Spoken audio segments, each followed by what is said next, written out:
Those obvious spelling mistakes in scam emails aren't accidents. They're carefully calculated traps designed to identify the most vulnerable targets. But why do scam emails have obvious spelling mistakes on purpose? This counterintuitive strategy has been fooling people for decades, and the psychology behind it is absolutely brilliant. Today, with AI tools like ChatGPT changing the game entirely, understanding this classic scammer psychology has never been more important. You've seen them in your inbox. Dearest beneficiary, I am Prince Abu Bakr from Nigeria and I have $50 million waiting for you. Please reply with your banking information. Your first instinct is probably to laugh at the terrible English and delete it immediately. But that's exactly what the scammer wants you to do. These schemes are named after Section 419 of the Nigerian Criminal Code, making them legally classified as advance fee fraud. The secret behind these deliberately bad emails was cracked by a Microsoft researcher named Cormac Herley back in 2012. His groundbreaking study revealed something shocking. The errors aren't mistakes at all. They're a sophisticated filtering system designed to save scammers time and maximize their profits by immediately weeding out anyone who might waste their time. Think about it from a criminal's perspective. Running an email scam isn't just about sending out millions of messages and hoping for the best. It's a business. And like any business, efficiency matters. Following up with potential victims takes enormous amounts of time and money. You have to write personalized responses, build trust over weeks or months, and gradually convince someone to send you money. If you're going to invest all that effort, you want to make absolutely sure you're targeting someone who will actually fall for it. This is where the genius of bad grammar comes in. As Herley explained in his research, by sending an email that repels all but the most gullible, the scammer gets the most promising marks to self-select. It's essentially a pre-screening test. Anyone with basic critical thinking skills will immediately recognize the obvious red flags and move on. But the small percentage of people who read past the errors and actually reply, those are the golden targets. The numbers behind this strategy are staggering. Scammers face what researchers call the false positive problem.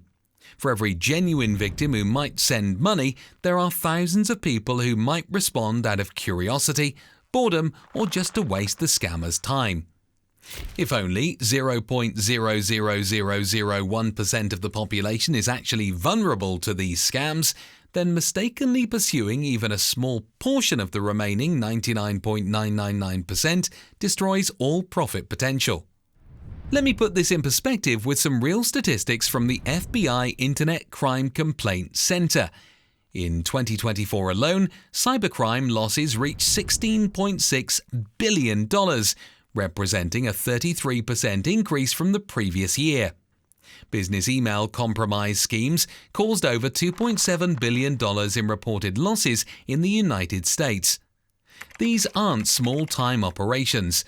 They're sophisticated criminal enterprises that have perfected their targeting methods over decades. The history of these scams goes back much further than you might think. The Nigerian prince email is actually a digital evolution of something called the Spanish prisoner scam, which dates back to the 1790s. Back then, con artists would send letters claiming that a wealthy person was imprisoned in Spain and needed help smuggling out their fortune. The victim would be promised a large reward for their assistance, but first they'd need to pay various fees and bribes. It wasn't until the 1980s that these scams migrated to Nigeria.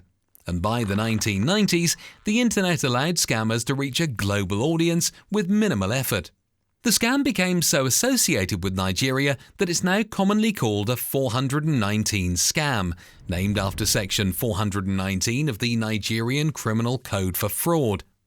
These schemes have also evolved into romance scams, where criminals build fake romantic relationships online before requesting money.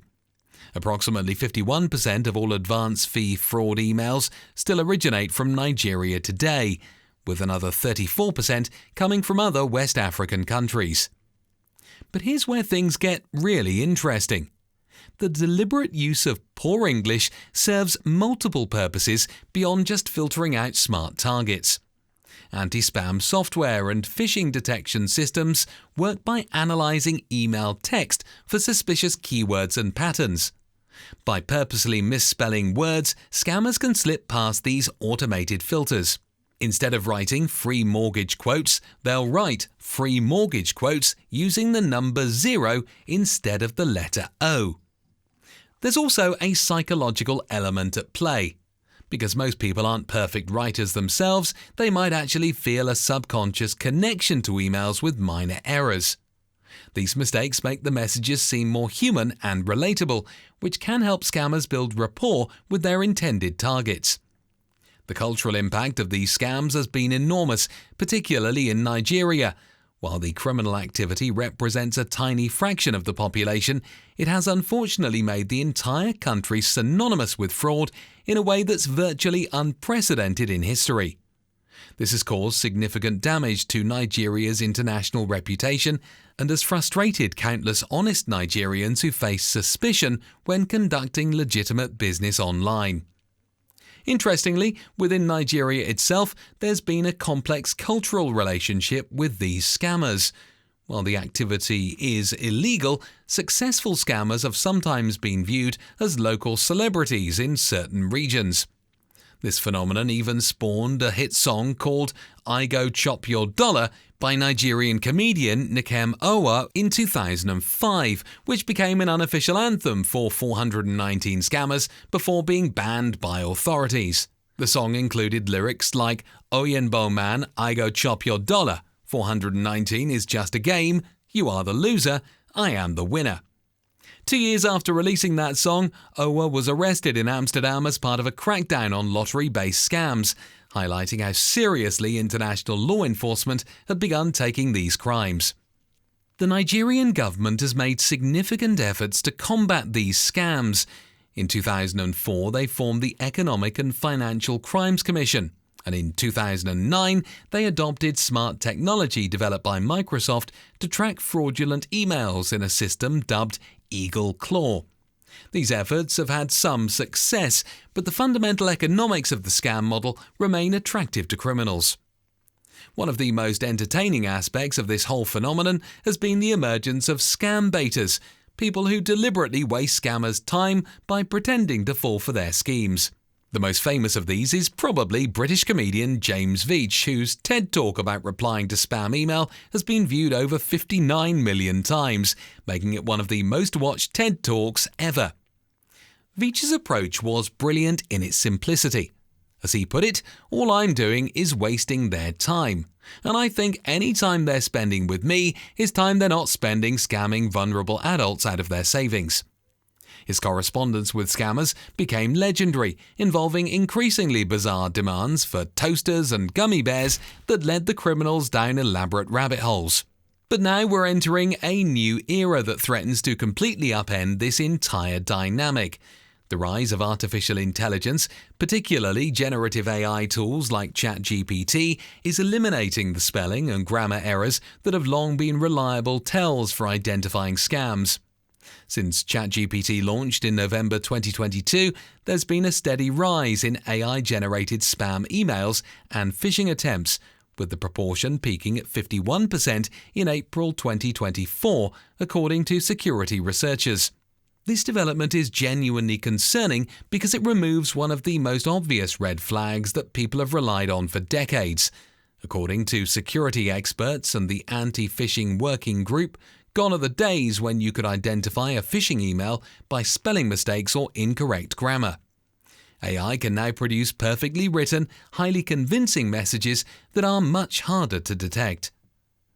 The statistics on AI-powered scams reported by the FBI Internet Crime Complaint Center are alarming. There's been a 1,265% surge in phishing emails since the launch of generative AI tools. In 2024, 67.4% of all phishing attacks utilize some form of artificial intelligence. One major case involved a multinational firm that lost $25 million to a deepfake scam where an employee was invited to a conference call with what appeared to be senior staff members, only to discover later that everyone on the call was an AI-generated fake. Paradoxically, one of the new tells for AI-generated scam emails is now their near-perfect grammar and spelling. Traditional phishing attempts often contained glaring errors, but AI tools produce error-free content that can actually be suspicious in its perfection. This technological shift is also changing who falls victim to scams. Contrary to what you might expect, younger generations who have grown up with technology aren't necessarily better at detecting AI-powered scams.